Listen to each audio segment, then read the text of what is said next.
Bienvenidos a Conexiones Profundas, el podcast que habla del fascinante mundo de la comunicación. Yo soy Gaby Mesa y te invito a sumergirnos en el mundo de las conversaciones y de las relaciones interpersonales mucho más efectivas y satisfactorias. El día de hoy estaremos conversando de la coordinación de acciones. Es común que estés con un grupo de personas y no lleguen a acuerdos. ¿Te sucede que pides una cosa y te entregan otra? A veces te pasa que dices algo y el otro está entendiendo algo diferente.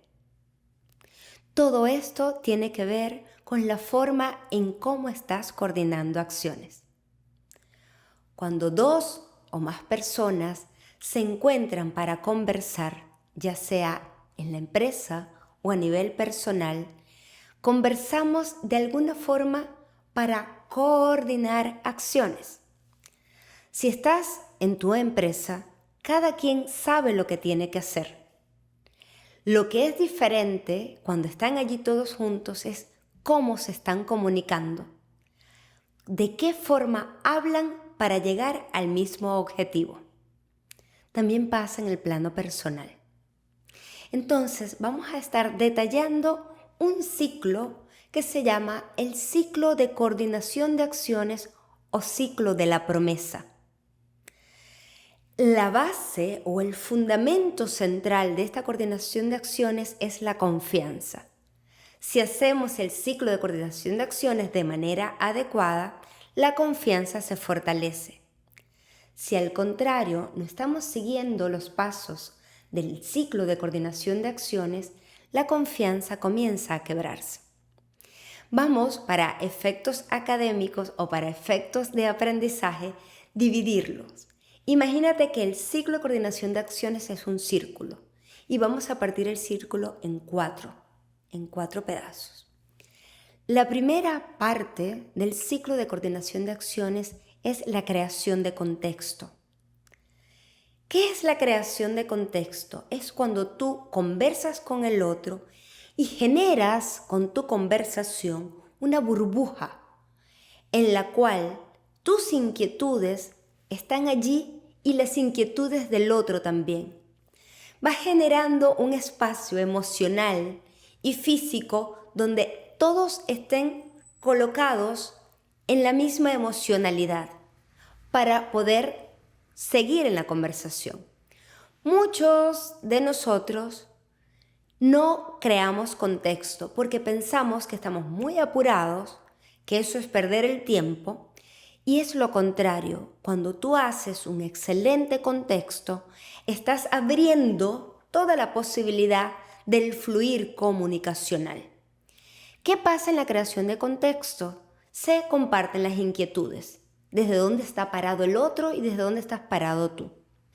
Cada vez que vamos a conversar con el otro y vamos a pedirle algo o vamos a ofrecerle algo, estamos utilizando el ciclo. Esta primera parte de creación de contexto es fundamental y te pregunto, ¿tú inviertes tiempo creando contexto? Es como cuando vas a un baile. Tú no llegas, te levantas y sacas a alguien de una vez a bailar. Tú primero llegas, miras la situación, haces contacto visual, te fijas si esa persona se mueve con determinado ritmo musical. Y todos esos elementos tú los tomas en cuenta para aproximarte, para hacer la petición en el momento que tú consideres más oportuno. Cada vez que nosotros pedimos, nos pueden decir sí o nos pueden decir no. Nosotros vamos a aprender a pedir de manera adecuada para aumentar la probabilidad de que nos digan sí, tomando en cuenta que siempre están las otras posibilidades abiertas, porque la conversación es una danza. No se trata solamente de mi necesidad o de mi inquietud, sino que es importante la necesidad y la inquietud del otro. Luego que tú creas esa burbuja emocional, entonces ya estás listo para pasar realmente a hacer la petición. No hagas una petición antes de crear un buen contexto, porque en ese contexto es posible que el otro de una vez te ofrezca cosas incluso mejores de las que tú ibas a pedir. Creaste un buen contexto y ya vas a la petición. Muchos de nosotros pedimos inadecuadamente. Es más, muchas veces no pedimos. Estamos hablando creyendo que hemos pedido. Por ejemplo, cuando decimos, ¿tú crees que puedas traerme un vaso con agua? Eso no es una petición, porque el otro puede decir, oh, yo creo que sí pueda, pero que pueda, que quiera y que lo traiga es totalmente diferente. Entonces aquí el hablar es bien específico. Para pedir hay ciertos elementos que debemos considerar. El primer elemento es ¿quién está pidiendo? Y probablemente tú digas, es obvio, soy yo. Y no siempre es obvio. Es importante que quede claro quién pide, si soy yo, si somos nosotros, si es el equipo de, que quede explícito quién está haciendo la petición. Es importante también a quién le pedimos, porque yo puedo volver a decir acá, yo quisiera tomarme un vaso con agua, y eso no es una petición. Es diferente que yo diga, María, ¿tú puedes por favor traerme un vaso con agua? Y aún así tampoco es petición, porque le estoy preguntando si puede. Entonces está, ¿quién pide? ¿A quién se le pide? Un elemento importantísimo es, ¿qué falta? Si a mí no me falta nada, no pido. Cuando hay una petición, hay una necesidad. Y es importante que quede clara cuál es la necesidad. Cuando ya tú estás pidiendo esa necesidad, necesitamos que hayan condiciones de satisfacción. Lo que tú quieres, cómo lo quieres. Porque lo que para ti está bien, para el otro no necesariamente está bien. Es importante el tiempo, cuando lo quieres. No es lo mismo algo que quieras para mañana o para el próximo mes. Es importante que utilices verbos específicos para pedir. No con cualquier verbo se pide. Hay verbos que piden como te pido, te ruego, te imploro, te exijo, te invito y ya sé, debes estar pensando, cuando tú dices te exijo no estás pidiendo, sino que estás obligando. O cuando tú dices te imploro estás rogando. Ciertamente, cada verbo tiene una intensidad diferente. Utiliza el que tú quieras, según sea el momento. Yo te sugiero que utilices el te pido, que queda muy claro. Sin embargo, los otros son válidos. Si tú eres madre de familia, le puedes decir a tu hijo adolescente, te exijo que llegues hoy a las 12 de la noche. Y en eso, que hay una exigencia, hay una petición incluida. Entonces, los verbos son importantes. Otro elemento importantísimo es la emocionalidad. ¿Con qué emocionalidad estás pidiendo? Los niños son maravillosos en esto.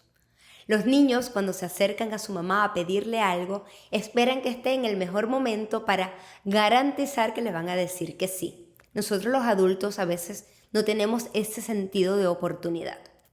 Fíjate que son varios elementos. ¿Cómo estás pidiendo tú? Es lo mismo decir, yo quisiera tomar agua, a decir, María, te pido por favor me traigas un vaso con agua a temperatura ambiente para tomármelo ahora. ¿Ves la diferencia?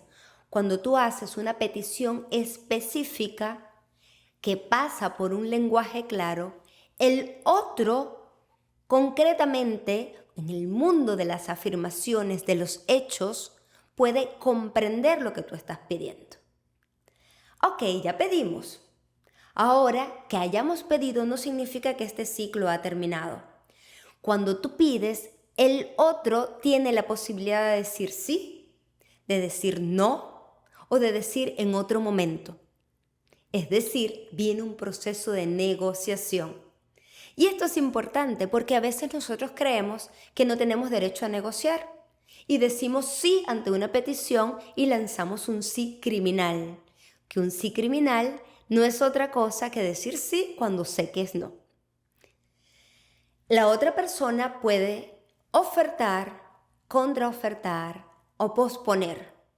Yo le digo, te pido por favor que entregues el informe mañana a las 3 de la tarde y la persona puede decirte, ok, pero quiero pedirte que lo entreguemos mejor el jueves a las 8 de la mañana porque tengo tal actividad y aquí estoy seguro que te voy a cumplir. Y tú puedes negociar porque allí se da esa danza conversacional. Luego de ese proceso de negociación viene un siguiente punto que es fundamental, que es la constitución de la promesa. El que tú hayas creado contexto, que hayas pedido bien y que hayas negociado no quiere decir que ya el otro va a cumplir. Falta que el otro diga si va a decir no, que tiene todo su derecho, si va a negociar o si va a decir sí. En el momento que el otro dice sí, pasa algo mágico, se constituye una promesa. La declaración del sí que cambia mundos constituye la promesa. Antes no se había constituido. ¿Y por qué hago énfasis en esto? Porque muchas de nuestros conflictos interpersonales pasan porque yo creo que el otro me hizo una promesa que nunca me ha hecho. Y como yo creo que me hizo esa promesa y no cumplió, entonces yo me resiento. Y ese resentimiento hace que mi relación con el otro empiece a distanciarse. Solamente es posible que tú puedas luego hacer un reclamo si el otro no cumplió, solamente si la promesa se constituyó y se constituye con un sí, acepto, sí, espérame, sí, cuenta conmigo. Luego que ya la promesa está constituida, no ha terminado el ciclo. Viene la segunda parte, tan importante como la primera, que es la fase de realización.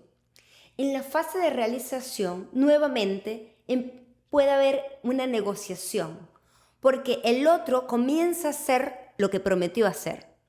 Y tú tienes el deber de hacer seguimiento. Si tú no haces seguimiento a esa promesa porque crees que ya le toca al otro y no a ti, estás rompiendo el ciclo. ¿Cómo se hace ese seguimiento? Más cercano o más alejado, dependiendo de las características de las personas. Pongo un ejemplo. Yo me comprometo contigo a entregarte el informe mañana martes a las 9 de la mañana, en caso de que estamos hablando del mundo laboral. Y descubro que mañana no va a haber electricidad. Entonces yo vuelvo a comunicarme contigo y te digo, yo me comprometí a entregarte el informe el martes y me estoy dando cuenta que no vamos a tener electricidad. Por lo tanto, te pido por favor que lo rodemos para el miércoles. Es decir, vuelve un proceso de negociación. O puede pasar lo contrario, que el otro se comprometió, se dio cuenta que no va a poder cumplir, no puede esperar que llegue el día de la promesa y decir no, porque no hubo luz. ¿Qué es lo que normalmente nosotros hacemos? Rompemos el espacio conversacional y llegamos hasta el último día. Si tú ves que hay un cambio, es importante comunicarte con el otro. Y si yo veo que hay un cambio, es importante comunicarme contigo. Si yo te hago una petición para algo que necesito mañana y hoy me doy cuenta que ya no lo necesito, no puedo esperar que tú llegues mañana y me digas, aquí está, y yo decirte, ay, ya no lo necesito. Porque probablemente el otro invirtió tiempo, esfuerzo, energía, sueño para cumplir. Y yo vengo a decirle, ay, ya no me hacía falta. Entonces allí nuevamente la confianza empieza a romperse. Entonces está toda esa fase de realización que concluye la fase de realización cuando yo entrego el resultado de lo que prometí. Entonces yo le digo, aquí está, pero debo decirlo. Porque ¿qué hacemos? Si es a nivel empresarial, yo le digo, ¿cómo que no te cumplí con el informe si yo lo dejé hace 3 días en tu correo? Pero no le dijiste. Es tu deber pasarle una información que diga, el informe que me comprometí a entregarte ya está en tu correo, revísalo. Es importante la conversación, porque el ciclo de coordinación de acciones es un acto lingüístico. Muchos de nuestros inconvenientes pasan por eso. No, ¿cómo no se enteró si yo le pasé la comunicación? Ok, pero ¿tú hiciste seguimiento para saber que él recibió la comunicación? ¿Obtuviste respuestas para saber que él recibió la comunicación? Entonces, si no fue así, chequea cómo estás coordinando acciones. Ok, ya entregaste, ya dijiste que entregaste. Vamos al último cuadrante, que es súper importante y es la evaluación. Si tú entregas y dices que entregaste, no has terminado. Es importante evaluar y pasa por 3 procesos. Sí quedó maravilloso. Muchas gracias, estoy muy contento con lo que entregaste, estoy muy satisfecho por esto, esto y esto. Te felicito, porque el reconocimiento siempre es importante. O puede ser que una parte esté bien y otra parte no esté bien. Entonces viene el proceso de aprendizaje. Le muestras lo que está bien y le muestras lo que no para que en conversación vean cuál parte del ciclo falló para que hubiese esa oportunidad de aprendizaje. Pero también cabe la posibilidad que lo que te prometieron no lo cumplieron. Y allí tú tienes el derecho a hacer un reclamo. Un reclamo es diferente a una queja. Y esto es vital, porque muchos de nosotros nos quejamos. Otra vez no lo hizo. Tú siempre con lo mismo. Es decir, hablamos no para buscar resultados, sino para descargar la emoción. Un reclamo es decirle al otro, tú te comprometiste conmigo a entregarme el informe mañana a las 8 de la mañana, ¿cierto?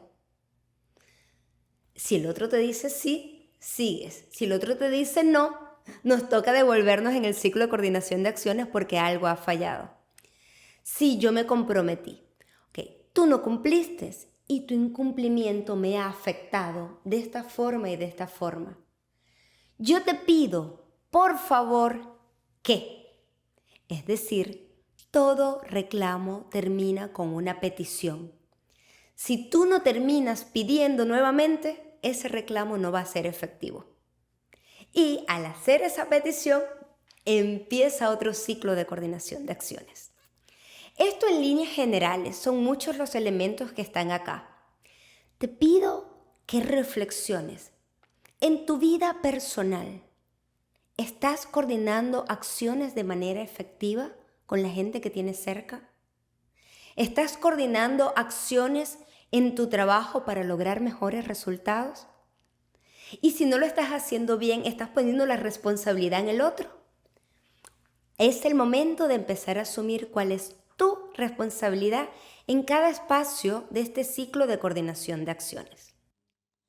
Hay mucho que reflexionar, mucho que mirar, para luego seguir incrementando nuestras herramientas conversacionales. Espero que todo esto te permita encontrar explicaciones de por qué tus relaciones están siendo hoy como están siendo. Esto es Conexiones Profundas con Gaby Mesa.